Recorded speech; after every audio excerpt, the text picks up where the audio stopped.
Thank you all for joining us this evening. My name is Bitsy Knox. I am an artist, a writer, and a radio host based here in Berlin, and I am joined here by Ryan Mrozowski, whose name I am not saying as elegantly as others tonight. But, more elegantly than I would. So. And we are in the midst of Ryan's exhibition, Night Light, here at Galerie Nordenhake. We've had a wonderful conversation yesterday that we thought maybe we could share some highlights of in this short talk today. And we wanted to start with the poetry of Aram Sarayan, an American poet who has been a huge influence on you, Ryan. Mm-hmm. And I thought maybe we could start with a brief poem, a very short poem by Sarayan from his 1995 book, Day and Night Berlinist Poems, because it has a special resonance for Ryan. You may know Sarayan's work for his minimalist one-word poems, but these are quite different, and I think you'll find that with this poem. It's called The Night. The night is so empty and bright, filled with thin air and tiny stars deep in the distance that is infinite, that has no end, like no mind, and yet here I am within it, here, breathing, alive, and thoughtless as the stars themselves. Ryan, could you tell us a little bit about your relationship to Aram Sarayan? Well, sure. Like a lot of painters, his minimal poems, the very short, one word, sometimes one letter, sometimes a repetition of a word, I find very inspiring for their sort of presentation, this sort of concrete presentation as both legible word, but also sort of like a sort of game with the slipperiness of language, of phrasing, sort of point to outward from language into sort of a visual vocabulary. And so as a painter, I think there are many one-word poems like Silence, repeated, the one that's mentioned in the press release, can't actually really be said easily. It's just one word, but it's the word light with several letters repeated. So it's Lighght, which we were speaking about yesterday. When it's spoken at a poetry reading, it's actually just spelled out usually, as I understand it. Anyway, in sort of working through ideas in an exhibition, I typically draw from particular fiction books, sometimes poetry, sometimes music, always in sort of an oblique reference, not necessarily direct or anything that would kind of appear to an audience member or a viewer of the work. But I was really thinking about that, some of those single word poems, particularly dealing with the word night and light, and I saw that he has a book of poems called it's Day and Night, or is it Days and Nights? It's Day and Night, I think, yeah. And of course I ordered it immediately, and then when it arrived, I found that it was not very minimal poetry, but was sort of much more dramatic, sort of theatrical writing, I would say. And the funny resonance for me is I had just moved from New York City several hours outside of the city with my wife, and we had a baby girl, and we were in the midst of this sort of domestic reorganizing of our lives, and that book of poetry was written, as I understand it, very close to where I was living, and Sarayan has a young daughter that he writes about in much of the book. So seeking out one meaning, I found a lot of resonance in another way. And like much of my work, an embrace of sort of chance and arbitrariness is rich and invited and accepted for me.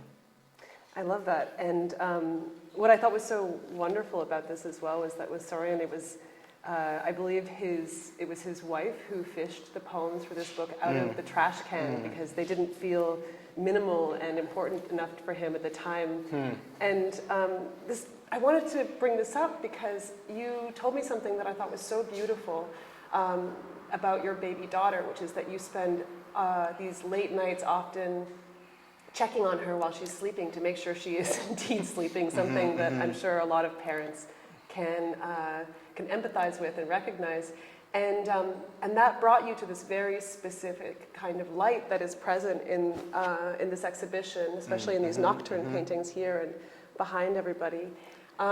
Maybe you could tell us about this nocturnal light, this twilight. Sure. Yeah, you're retrieving my sort of embarrassing memories from the wastebasket for me. No, I think in my work I try to, in many ways, get out of the way and try not to have on display my sort of personal narrative, but as a thinking and feeling human being who makes art, it's so much a part of why I make the work I make. And so while it goes through all these iterations to arrive at what you see in an exhibition, it often starts from very personal moments.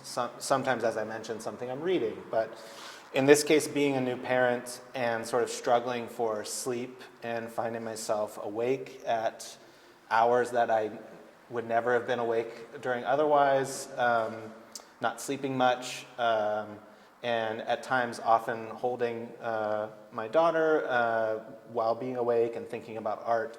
Often I would check on her to see if she was sleeping, like you said, and there's this amazing sort of flip back and forth between when you can't really see something in low light, the sort of hallucinatory aspect of that, where I would be constantly sure, like, her eyes are wide open, and no, they're closed, no, they're wide open, and that sort of flipping back and forth, I found to be so sort of rich and sort of generative to think about. And often during the past year, I would find myself walking out the backyard to my studio, which is exactly 62 steps from my back door to the studio door. And I would often be doing it in the middle of the night because that was the only time I had to work. And it would be very dark, and I just became very aware of this sort of rich potential for sort of chromatic,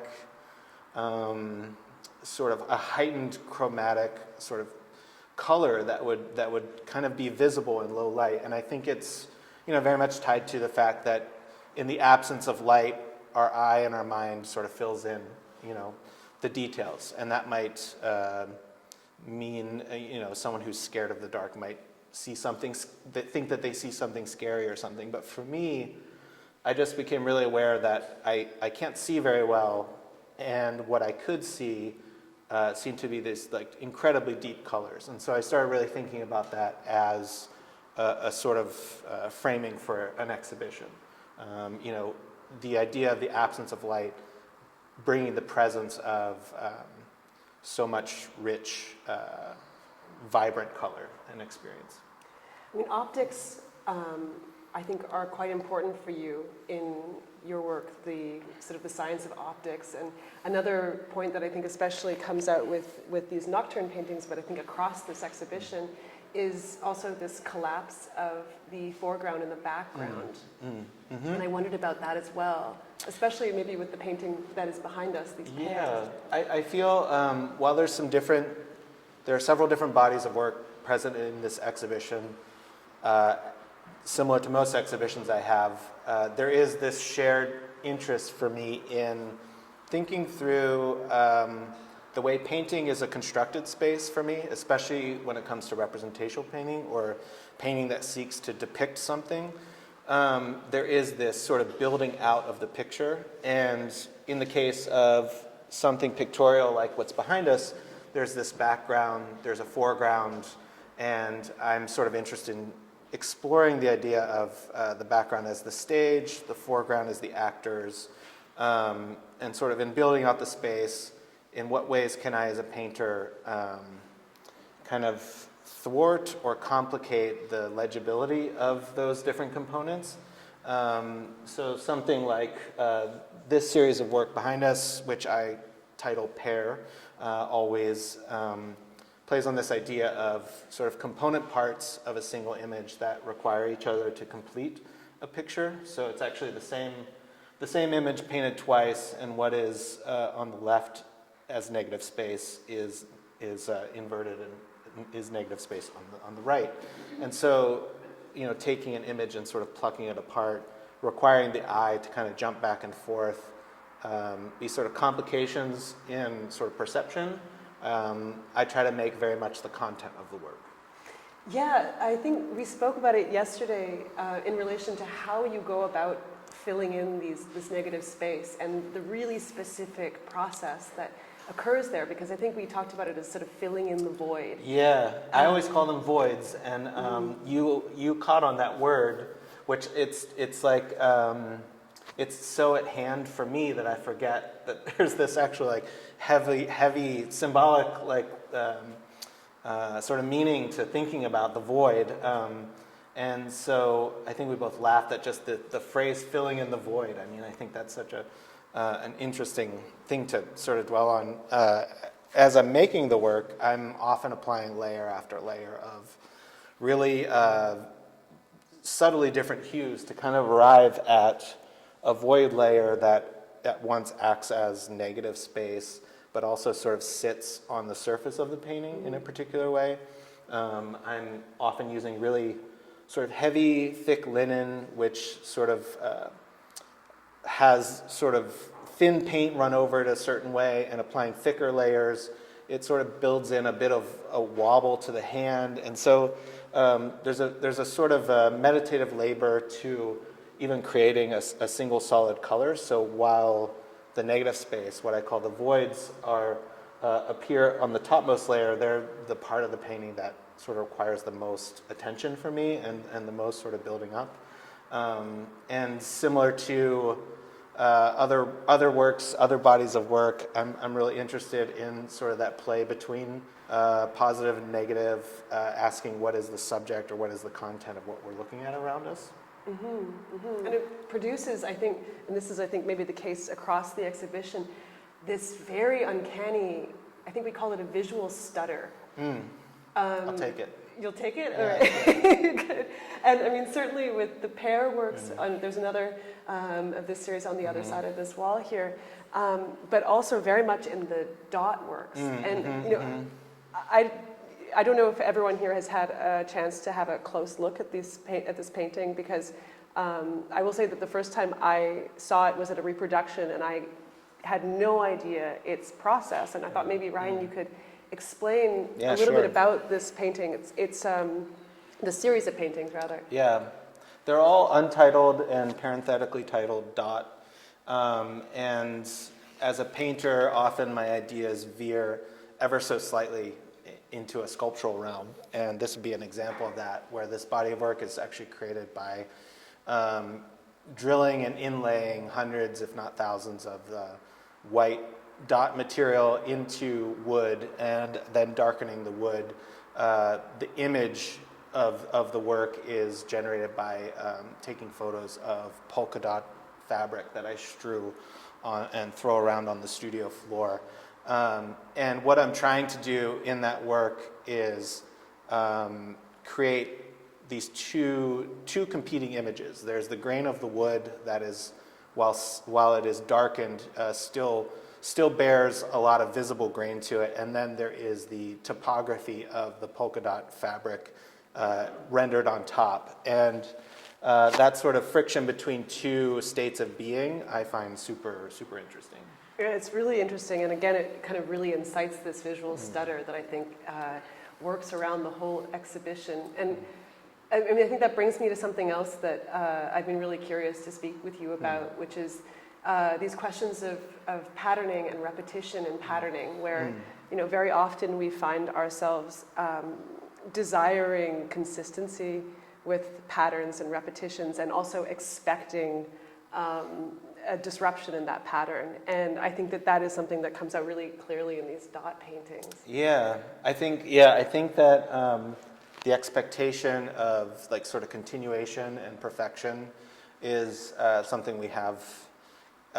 We see a lot in the world around us in a sort of a machined perfect world. And as a painter, someone who, you know, smears material onto fabric, you know, over and over, I'm really interested in sort of the entropy of the attempt to depict something, and especially to depict it in an iterative way over and over. And so whether it's rendering sort of circular shapes as sort of orange orbs referencing fruit, or in inlaying a dot material that is shaped to kind of reference folds in fabric. I'm really interested in how the act of sort of carrying out a pattern by hand, built into that is like a failure, is sort of an entropy to it, and I find that that's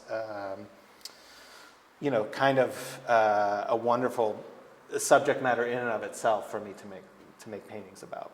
No, definitely, and I think maybe that brings us to what you've referred to, I think, as the coda of the exhibition. Yeah. This small painting over here, Eve, Yeah. which is am I right in thinking that it's the most recent? It's the most recent. It's the most recent painting that I finished for the show, and additionally, it's the newest series of works that are ongoing, and so it's probably the most difficult for me to talk about with any eloquence because it's sort of new and sort of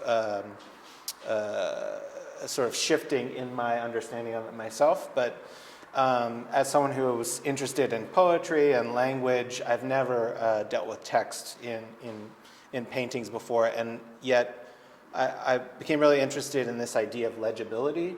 And one of the things I think we talked about yesterday, I really love when you look at like someone's really bad cursive handwriting, and that moment when it turns from like a squiggle to someone's name or something, I find that exchange to be really potent. And so in attempting to introduce language into the painting surface, I was approaching it much the same way as I approach all of my work, which is sort of an attempt to spoil the legibility of an image. And in this case, it's by covering over what I would call the subject matter of the painting, in this case, these leaf forms, with a random smattering of letters. In this case, it's the letters E and V, and the piece is titled Eve, which is a palindrome, which has obvious sort of draw for me. And within that, I'm hoping to create an active space of painting where the eye, traveling over the surface, it has the desire to generate language and form legibility compete with how one might be visually drawn to look at a painting. And so, again, there's these sort of competing planes of picture to the work. And so I see that formally linking to the way that the polka dots and the wood grain sort of interact. To me, they're the same thing. Yeah, and then we have also the kind of as you say, like the handy imperfection. Handy imperfection, I like that. The handy imperfection, why not? Of the lettering as well, that it has this sense of... yeah, they're hand painted, and I mean, as an artist, I find it to be imperative to work with my hands. I'm a tactile thinker, and so when there's an opportunity to sort of do something quicker or more efficiently by silk screening or printing or something, I find sort of working by hand, introducing sort of the wobbly imperfections of my hand, the sort of finding, in a way, a satisfying failure is how I like to think of it. That's how I would define a lot of painting, is like a satisfying moment where the picture sort of falls apart a little bit. And for me, with the text paintings, if they were sort of printed or something over top of the painting, that is inherently a different language than I'm interested in. We'd lose some of that. I think so. Yeah. I think so. Yeah. It's it sort of keeps things vibrating a little bit, I'd say. And I thought maybe we could wind down before our question and answer period and just speak a little bit about your attraction to the dualisms that are present throughout this exhibition. The title, of course, the way that you position the title so that night and light sit one on top of the other. Yeah. And then moving through, I was wondering, I'm curious, where does your interest in dichotomy come from? Why do you keep coming back to this, do you think? I mean, I don't have a great answer for that, so I'll start talking and we'll see what happens. Yeah. No, I do find that duality is consistent in my practice in the form of background, foreground, light, dark, left, right, recto and verso, on and off, and I find that that's in itself a patterning, you know, and I think dealing with images that are patterned, I think there's a sort of collapsing inward that is in the best case just I think a nice place to leave a viewer in a way, to be resting between two states of either legibility or nonsense, or a picture resolving in terms of a representational image becoming abstract. I just think for me that's so much the knife's edge of what it means to depict something as a painter. You know, again, embracing the fallibility, the vulnerability of something being realistic or not realistic, symbolic, not symbolic, and so forth. So I just simply find that to be just part of how I view making art in a general sense, is like positioning myself between dual states in some way. You're the intermediary between these dual states. Yeah, maybe. Allowing I'm like collapse. like a psychic medium. You said something to me yesterday that I wanted to return to very briefly as well, in relation to specifically the duality between background and foreground, which was a childhood memory you had about learning Disney animation. Yeah, I thought that was so lovely the way you described it. Yeah, well, I don't know if other people, if it'll connect with other people, but I had like so many memories of watching animation as a child where you have these like lovely hand-painted backgrounds of like a desert landscape or something, and they're always painted by hand, and then you have the cell animation happening over top, and that was always crisp and sort of very graphic, and I as a child was just so confused by it. And so I think the example I gave you yesterday was like a bowl of fruit in a Disney film that's like beautifully hand painted, and then there would be like an apple that would be like really crisp and graphic sitting on top, and you just knew that that was the apple that would like fall away and reveal like a squirrel or something, right? And I just found the friction between the way those were rendered to be so at once sort of frustrating and satisfying. And I think the word I used to you yesterday was like a tickle, and how a tickle can be sort of pleasurable and annoying at the same time, depending on where you are with things. But I feel like that visual sort of tickling of two sort of types of image competing is kind of the whole thing for me in a way.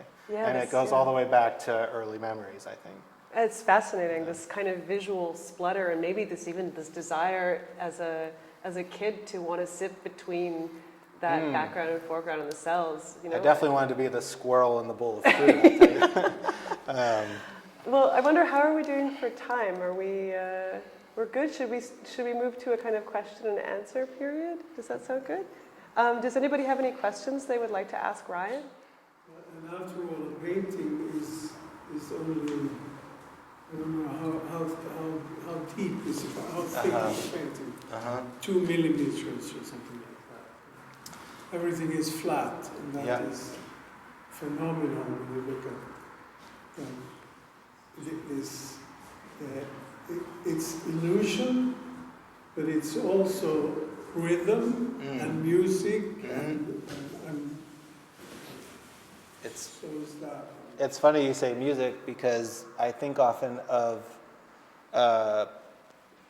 depicting something as being like providing a melody for a song, rather than a field of static noise or something, that to have something to look at and hang on to can be useful to get at further ideas about painting and perception. And so you mentioned natural imagery. I mean, it's just a fact that while I love nature, I love being in nature, I don't really care for this work as narrative in any kind of way. It's simply sort of, in a way, like a mannequin for the sort of painterly way I put layers on top of that. And it's the natural forms, for me, provide a counterpoint for the artificial, formal exploration that I'm interested in as a painter.